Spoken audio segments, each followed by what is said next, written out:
Hello my dear friend, welcome back to our channel. तो आज की हमारी इस वीडियो में हम करने वाले हैं हमारे कुछ अकाउंटिंग के कंसेप्ट। इन अकाउंटिंग के कंसेप्ट्स को जो है बेसिकली दो पार्ट में डिवाइड किया गया है। एक तो है concept at the recording stage और concept at the reporting stage. यानी कि कुछ ऐसे कंसेप्ट है जब भी हम ट्रांजेक्शन को रिकॉर्ड करते हैं तो उस समय हम इन कंसेप्ट को याद रखते हैं, उन कंसेप्ट को हम ध्यान में रखते हैं, तो वो आते हैं हमें concept at the recording stage. लेकिन कुछ ऐसे कंसेप्ट है जब भी हम रिपोर्ट वगैरह प्रिपेयर करते हैं, फाइनल अकाउंट्स प्रिपेयर करते हैं, तो उस समय उन कंसेप्ट को हम ध्यान में रखते हैं, तो उसको हम बोलते हैं concept of the reporting stage. तो इन कंसेप्ट को जो है डिवाइड किया गया है टू पार्ट्स में। रिपोर्टिंग स्टेज में कौन कौन से कंसेप्ट आते हैं, रिपोर्टिंग स्टेज में कौन कौन से कंसेप्ट आते हैं, वो सारे कंसेप्ट हम क्या करेंगे, पढ़ेंगे। तो हमारे रिकॉर्डिंग स्टेज की कंसेप्ट देखते हैं। Business entity concept, money measurement concept, objective evidence concept, historical record concept, cost concept, dual aspect concept. Reporting stage में आते हैं हमारे going concern concept, accounting period concept, matching concept, conservatism concept, consistency concept, full disclosure concept और materiality concept. पहले आता है business entity concept. क्या कहता है? According to this concept business is treated as a separate entity from its owner. इस concept के according कहा गया है कि जो बिजनेस है वो अलग है और ओनर क्या है, अलग है। Business transaction and business property are different from personal transaction and personal property of the owner. Capital contributed by the owner to the firm is liability to the firm and the owner is regarded as the creditor of the firm. यानी कि जो भी पैसा business के अंदर लगाया जाता है ओनर के द्वारा, वो क्या है, लाइबिलिटी है बिजनेस के लिए, क्योंकि यहाँ पे क्या कहा गया है कि बिजनेस अलग है और ओनर अलग है। तो personal expenditure of the owner is made from the business fund, it shall be recorded in the books as drawing by the owner and not as a business transaction. यानी कि जो भी हमारा ओनर क्या करता है, पर्सनल ट्रांजेक्शन के लिए जो भी पैसे लेता है बिजनेस से, उसको ड्राइंग के रूप में जो है अकाउंट्स में रिकॉर्ड किया जाएगा, ना कि बिजनेस एक्सपेंडिचर के तौर पे।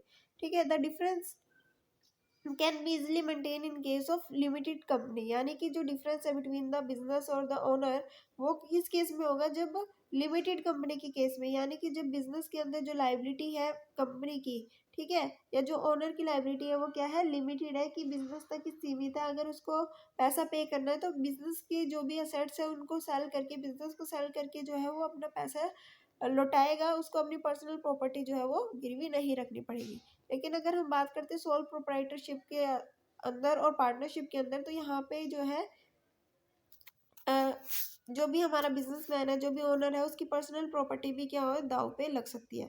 ये था हमारा बिजनेस एंटिटी कंसेप्ट। उसके बाद आता है money measurement concept. Money measurement concept कहता है कि जितनी भी ट्रांजैक्शन बिजनेस के अंदर होती है मनी से रिलेटेड, उन सारी ट्रांजैक्शन को हमें रिकॉर्ड करना है। नॉन मनी ट्रांजैक्शन को हम बिजनेस के अंदर रिकॉर्ड नहीं करते। According to this concept only those transaction and event are recorded in the books of account which can be express in terms of money such as sales, purchase, salary etcetera. उसके बाद आता है objective evidence concept. ये क्या कहता है, जितने भी आप ट्रांजैक्शन को बिजनेस के अंदर रिकॉर्ड करोगे, उसके लिए आपके पास कोई प्रूफ होना चाहिए, कोई सबूत होना चाहिए, वो सही होने चाहिए, कोई फेक नहीं होने चाहिए। Accounting measurement are to be unbiased and verifiable independently. For this purpose all the accounting transaction should be evidence and supported by document such as the invoice, receipt, cash memo, etc. As per the item like depreciation and for provision for the doubtful debt where no documentary evidence is available, policy statement made by the management are treated as the necessary evidence. यहाँ पे कहा गया है कि बाकी चीज़ों की बात हमें करें तो हमारे पास इनवॉइस होते हैं, हमारे पास रिसीट होती है, कैश मेमो होते हैं, जिसके बेसिस पे हम ट्रांजेक्शन को रिकॉर्ड कर सकते हैं। लेकिन जो भी डेप्रिसिएशन की ट्रांजेक्शन होती है, जो प्रोविजन फॉर डाउटफुल डेब्ट की ट्रांजैक्शन होती है, उनके लिए तो कोई डॉक्यूमेंट्री एविडेंस नहीं होता, तो उनको किस बेसिस पे हम रिकॉर्ड करते हैं, तो उसके लिए जो है पॉलिसी स्टेटमेंट बिजनेस में बनाई जाती है, उनके आधार पे हम जो है इनको रिकॉर्ड करते हैं। उसके बाद आता है हमारा हिस्टोरिकल रिकॉर्ड कंसेप्ट। ये कहता है कि according to this concept we record only those transaction which has actually taken place in the business during a particular period of time and not those transaction which may take place in the business.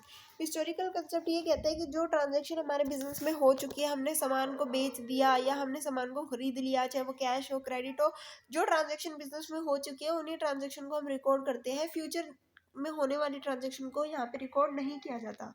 ठीक है। Cost concept क्या कहते हैं, the price paid और agree to be paid in the cash of a credit transaction. Cash और a credit transaction at the time of purchase is called cost. Cost क्या होता है कि जो प्राइस पे किया जाएगा, ठीक है, चाहे तो वो कैश में हो चाहे वो क्रेडिट में है, उसको क्या किया जाता है, कॉस्ट बोलते हैं। इस कंसेप्ट के अंदर क्या होता है, fixed assets are recorded in the books of account at the price at which they are acquired, यानी कि अगर हम बात करते हैं कोई भी असेट्स बिजनेस ने परचेज किया, तो जो भी जिस भी कॉस्ट पे, ठीक है, परचेज किया ना, वही अमाउंट को हम क्या करेंगे, रिकॉर्ड करेंगे। Cost concept is applicable to the fixed asset, not to the current asset. Cost concept जो है सिर्फ और सिर्फ फिक्स असेट पे एप्लीकेबल होता है, करंट असेट्स पे एप्लीकेबल नहीं होता। उसके बाद आता है हमारा ड्यूअल एस्पेक्ट कंसेप्ट। ये क्या कहता है, according to this concept every business transaction has a two fold effect. हर एक बिजनेस की ट्रांजैक्शन के दो इफेक्ट होंगे। Every business transaction involve two aspect, first is receiving aspect and second one is giving aspect, ठीक है। ये थी हमारी फर्स्ट अकाउंटिंग कंसेप्ट, ठीक है।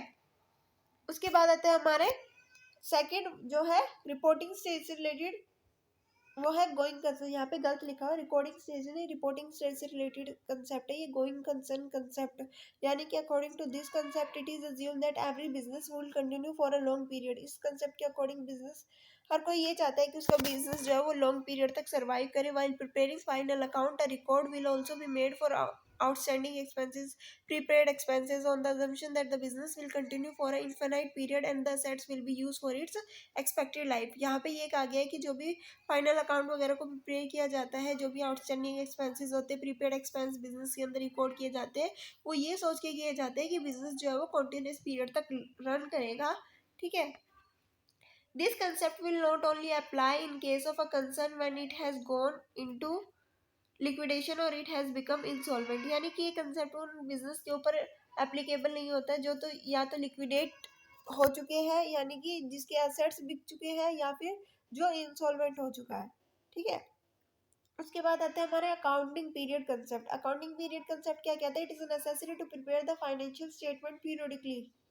हर साल फाइनेंशियल स्टेटमेंट को प्रिपेयर किया जाता है ताकि ये पता लगाया जा सके कि बिजनेस में कितना प्रॉफिट या लॉस हुआ है, या फिर बिजनेस की क्या फाइनेंशियल पोजीशन है। 1 year has been generally accepted as the accounting period. Accounting period एक साल के लिए बनाया जाता है। अकाउंटिंग ईयर जो होता है वो कैलेंडर ईयर भी हो सकता है या फाइनेंशियल ईयर भी हो सकता है। कैलेंडर ईयर 1 जनवरी से 31 दिसंबर, और फाइनेंशियल ईयर 1 अप्रैल से 31 मार्च तक का, ठीक है। इसके बाद आता है मैचिंग कंसेप्ट। मैचिंग कंसेप्ट क्या कहता है, to set ascertain the profit made by the business during a particular period the expenses incurred in an accounting year should be match with the revenue earn during the year. Matching concept कहते हैं कि अगर आप ये लगाना चाहते हो, ये पता लगाना चाहते हो कि आपने बिजनेस में कितना प्रॉफिट अर्न किया, तो आपको क्या करना पड़ेगा, जितना भी बिजनेस से होने वाला रिवेन्यू है उसमें से आप क्या करोगे, एक्सपेंसेस को माइनस करोगे, या जितनी कॉस्ट चाहिए उसको माइनस करोगे, तो आपको प्रॉफिट निकल के आ जाएगा। By applicability of this concept, the owner of the business easily know about the operating result of his business and can make effort to increase the earning capacity। इस concept के according business को पता चल जाएगा कि उसके revenue कितना, expenses कितना, और किस तरीके से वो अपनी अर्निंग कैपेसिटी को बढ़ा सकता है, एनहेंस कर सकता है। उसके बाद आता है कंजर्वेटिज्म कंसेप्ट। ये कंसेप्ट क्या कहता है, इस कंसेप्ट को हम प्रूडेंट कंसेप्ट के नाम से भी जानते हैं। यानी कि it ensures that uncertainty and risk inherent in business transaction should be given a proper consideration. यानी कि जो भी हम बिजनेस कर रहे हैं वहाँ पे अनसर्टेनिटीज होंगी, वहाँ पे रिस्क इन्वॉल्व होगा ही होगा। यहाँ पे कहा गया कि प्रॉफिट जो भी होगा उसको हम पहले से रिकॉर्ड नहीं करते, जो प्रॉफिट होने वाला है उसको हम रिकॉर्ड नहीं करते, लेकिन बिजनेस के अंदर जो लॉस होने वाला है, जो बैड डेट्स होने वाले हैं, जो प्रोविजन फॉर डाउटफुल डेब्ट का है, इनकी अकाउंट पहले से बना लेते हैं, ठीक है। Profit are taken into account only when they are actually realised. जब हमें बिजनेस से प्रॉफिट होता है तभी हम उसको अकाउंट्स में रिकॉर्ड करते हैं, but in case of losses they are taken into account when they arises. जब भी लॉस की स्थिति आती है, जब भी लॉस अराइज होता है, तभी हम क्या कर लेते हैं, उसको रिकॉर्ड कर लेते हैं, ठीक है। anticipated no profit but provide for all possible losses। For example provision for doubtful debt. हमें डाउट्स हो गया है कि लॉस होने वाला है, हमने काफी बार अपने डेटर से पैसा मांगा, वो हमें दे ही नहीं रहा, हमने रिकॉर्ड कर लिया कि ये पैसा बिजनेस में आएगा ही नहीं। उसके बाद आता है कंसिस्टेंसी कंसेप्ट। कंसिस्टेंसी कंसेप्ट क्या कहता है, it means that same accounting principle should be applicable, should be used for preparing a financial statement for different period. हम हर साल क्या करते हैं, अकाउंट्स प्रिपेयर करते हैं, तो सेम हमें अकाउंटिंग कंसेप्ट को जो है हर साल यूज करना होगा, चाहे वो रिटर्न डाउन वैल्यू मेथड हो, चाहे वो स्ट्रेट मेथड हो, ठीक है। तो जो भी मेथड हम यूज कर रहे हैं वही मेथड हमें हर साल यूज करना होगा। Accounting method should not be changed from year to year. Comparison are possible only when a consistent policy of accounting is followed। यानी कि जब भी हम कंपैरिजन कर पाएंगे एक साल से दूसरे साल में, जब हम सेम पॉलिसी वगैरह को यूज़ कर रहे हैं। उसके बाद आता है फुल डिस्क्लोजर कंसेप्ट। ये कंसेप्ट क्या कहता है? This concept set that the financial statement are to be prepared honestly and all the significant information is clearly disclose to the person interested in its affair. Full disclosure concept ये कहता है कि जो भी हम फाइनेंशियल स्टेटमेंट बना रहे हैं, प्रिपेयर कर रहे हैं, वो ऑनेस्ट होनी चाहिए, सही होनी चाहिए, कोई भी फेक नहीं होना चाहिए। जो भी चीज़ें हम लिख रहे हैं उसके बारे में पूरी तरीके से बताया जाना चाहिए, उसके साथ पूरे डॉक्यूमेंट्स होने चाहिए, पूरा प्रूफ होना चाहिए। उसके बाद आता है हमारा मटेरियलिटी कंसेप्ट। ये कंसेप्ट क्या कहता है? The concept of accounting should disclose separately only those events that are relevant important for the business and for understanding its statement. यानी कि मटेरियलिटी कंसेप्ट ये कहता है कि वो सारे के सारे कंसेप्ट को सेपरेटली डिस्क्लोज किया जाना चाहिए, सेपरेटली बताया जाना चाहिए, जो एक बिजनेस के लिए बहुत ज़्यादा इंपॉर्टेंट है, उसके डिसीजन मेकिंग के लिए, उसके सर्वाइवल के लिए, ग्रोथ के लिए। ये थी आज की हमारी वीडियो, जिसमें हमने पढ़ा रिकॉर्डिंग स्टेज में कौन कौन से कंसेप्ट को यूज़ किया जाता है और रिपोर्टिंग स्टेज में कौन कौन से कंसेप्ट का यूज़ किया जाता है। तो आज का बेसिकली टॉपिक था अकाउंटिंग कंसेप्ट। आई होप कि आपको सभी को समझ में आ गया होगा, क्लियर हो गया होगा। एग्जाम पॉइंट ऑफ व्यू से बहुत ज़्यादा इंपॉर्टेंट है, अच्छा खासा कंटेंट है, अच्छे खासे मार्क्स में आ सकता है। वीडियो अच्छी लगी तो लाइक शेयर सब्सक्राइब करना मत भूलना। Thanks for watching.